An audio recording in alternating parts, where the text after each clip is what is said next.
Hi, I am Manu from Cassata Dolls and today we are going to make Caitlyn from Arcane. I started by shrinking a Barbie head and painting it with 3 coats of Vallejo miniature paint. I rerouted the hair off camera and boil washed it. Before attaching the head to the body, I am going to sew the outfit. I have some blue fabric in my stash that it's perfect for hair enforcer outfit, so let's start. Here I am drafting the pattern for the jacket. I start by covering the body with plastic wrap and paper tape.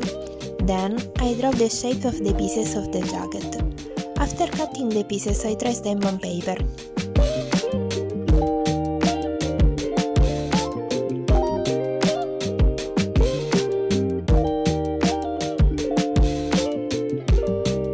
The sleeve, I use the curve of the armhole as a guide, and I measure the rest with a tailor tape. For the collar, I trace the neck hole, and for the pants, I am again measuring with the tape and drawing directly on paper.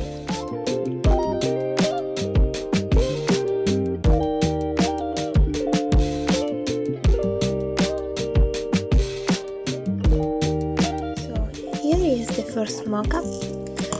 The pants are a bit too large, but I'll fix them. I have this seam here as a guide, and the real pants will be grey. I made them with blue because I have a lot of this blue fabric. Then the jacket is still open in the back. I'll close it after closing the front, but before closing the front we need to finish those pieces and also attaching the collar.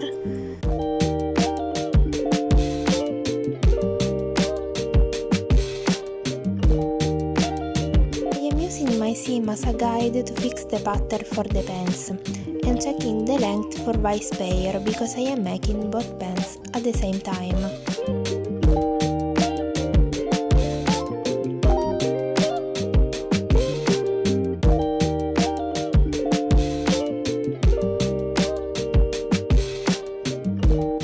I am tracing the pieces for the front lining and collar in black cotton fabric. I start sewing the pants by doing the side seams. As you can see, I sew every seam twice, first with a regular stitch and then with a zigzag stitch to finish all the pieces. After sewing the front crotch, I hem the waist and sew the back. And then I sew the legs and finish the seam with zigzag stitch.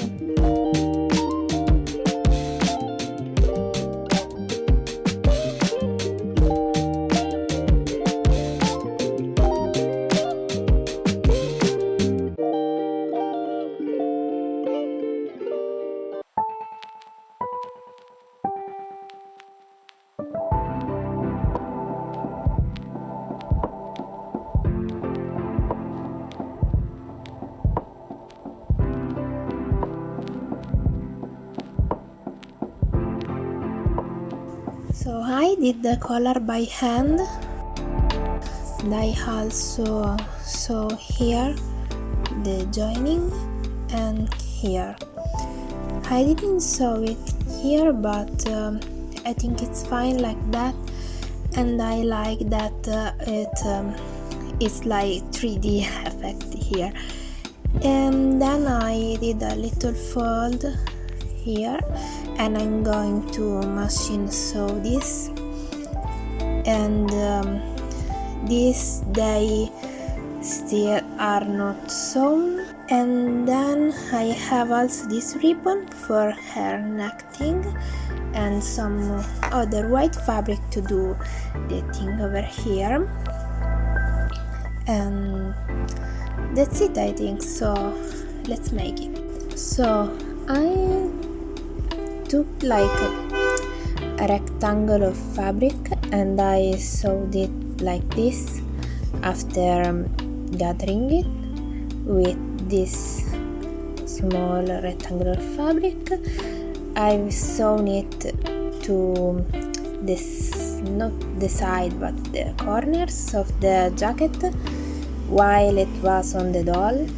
Now I'm going to cut this part and sew it to this seam here, or to this seam here. So I'll sew it like this, maybe fold it so it doesn't fray, and on the other side, of course, so the result will be cute, I think. Then I have a ribbon and I need to do the buckle for the neck with foam. To make the neck buckle, I draw a circle on the foam and cut it. Then I paint it with a gold acrylic marker. Those markers really are perfect for everything. I did 2 small cuts on the buckle to pass the ribbon. I position the buckle in the center and I glue it to the neck of the jacket.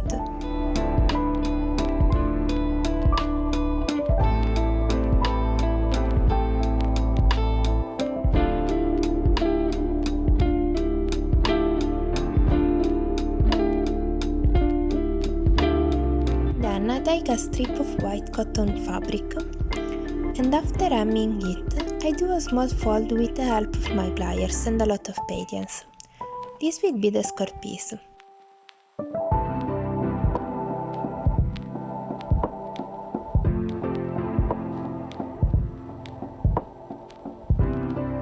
After attaching the skirt to the main piece, I take a golden thread and glue it to all the seams of the jacket.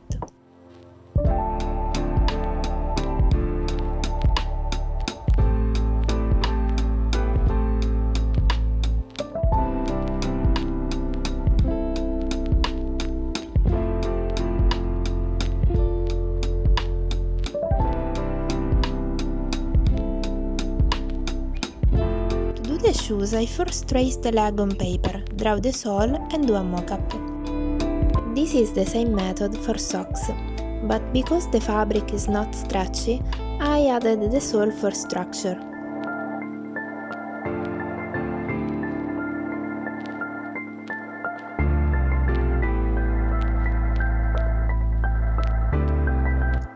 After making the shoes with brown cotton, I draw the shape of the metal guard in the front. Then I make the guard, the sole and the heels in foam. I am drawing 3 heels for each foot to raise the sole a bit more. I adjust the sole shape and start to glue the pieces.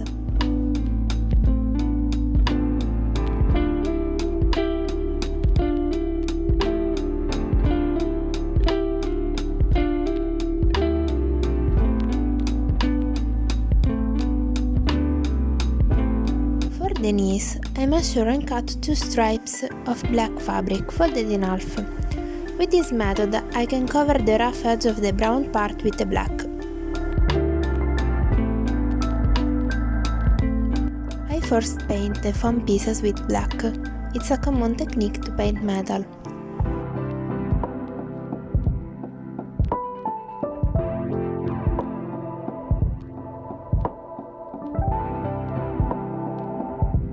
I cover the black paint with copper metallic paint.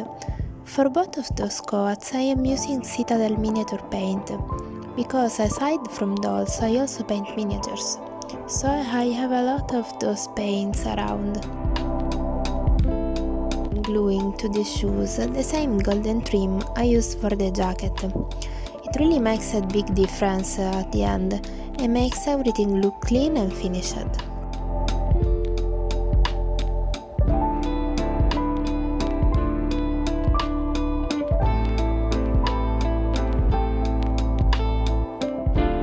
I have another update for you.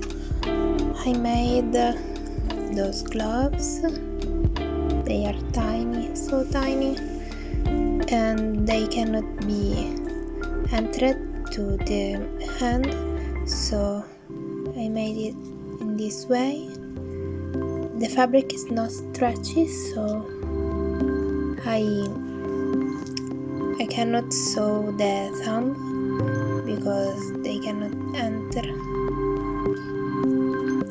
Then I finished the shoes even though the contrast is too low from this bottom part and the fabric part, so I think I'll darken a bit the metal part, and here I added an elastic, and then in the jacket I added 2 snaps. And the outfit is complete. Now we just need to do the face up. Editing me noticed I forgot to update you about the details of the jacket, so here I am. And those are small golden beads. Those are flower shaped beads I cut with an electrician tool my father gave me, while those I cut from a leftover of a cosplay my friend gave me, and also here to the back. And it's simple really. Here I just cut and hem this piece, and this has a running stitch, and it not visible from the front because I glued the trim. It's face up time. First I did a sketch with my light brown watercolor pencil, and sorry, my head appears in the frame a lot during the whole face up. I will try to position the camera better for my next video.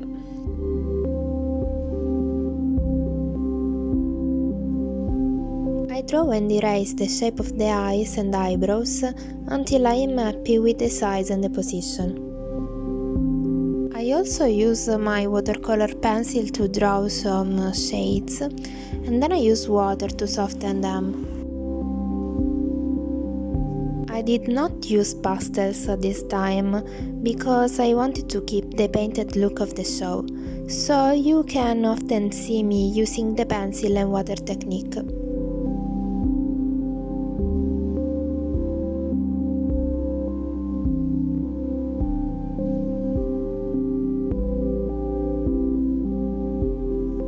As you can see, I decided to paint the eyebrows.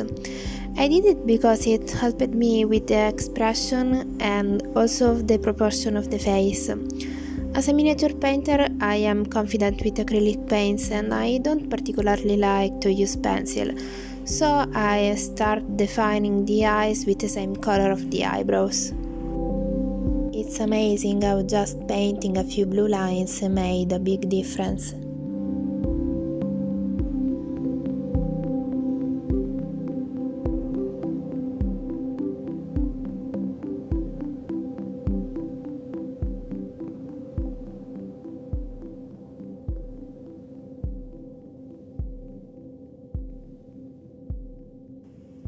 I am using light brown and beige for some shades, and not really much to say here. I struggled with the lips because I didn't like the colors, so I ended up redoing it 3 or 4 times. I am adding more details in brown, like the lower eyelid and the shadow under the lips. That's a signature of the Arcane style. For light and shadows on the cheeks, I use many coats of very watered acrylic. This builds colors little by little. This method works well in this case because the base color is acrylic, but I should try on primed plastic to see if I can achieve a similar result.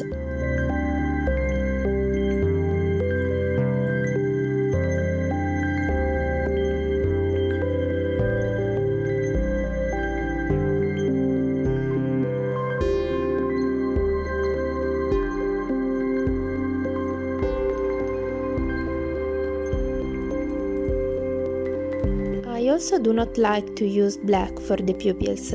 I usually use a darker version of the eye color, so for Caitlyn I am using a very dark blue.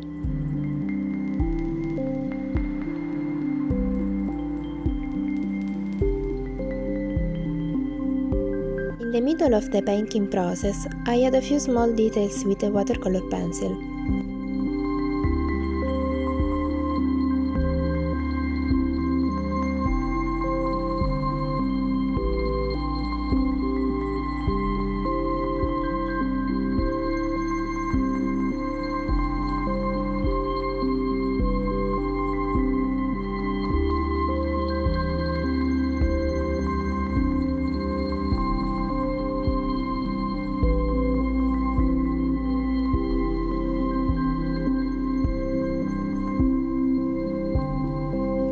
also use the watercolor pencil again to do a bit of precise shading.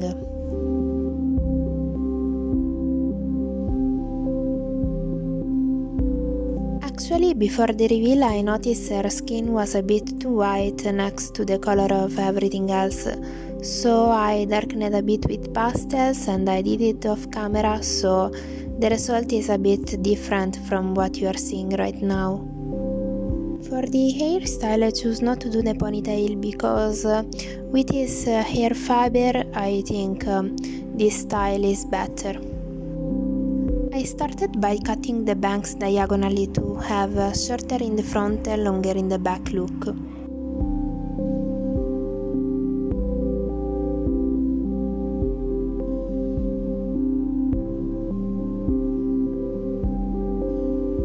I cut this way also for the length to not have the blunt cut effect.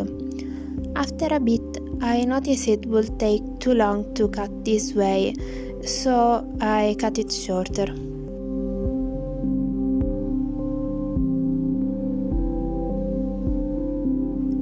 So I keep cutting the hair diagonally until I am happy with the result.